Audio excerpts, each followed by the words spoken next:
click this box, then submit. May lalabas po na ganito. Isulat o picturean po o screenshot ang registration reference number dahil gagamitin ito sa pag-verify if registered ka na sa database ng National Commission of Senior Citizens.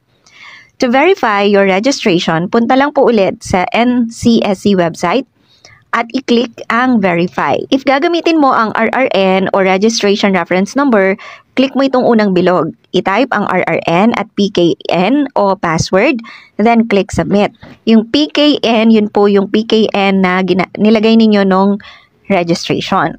Kapag approved na ang registration mo, lalabas ang mga details ng senior citizen.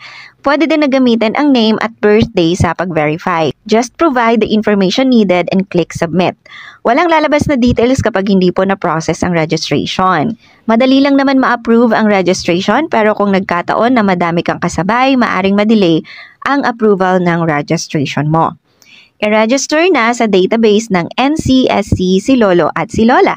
Salamat for watching and please subscribe to this channel for more videos like this.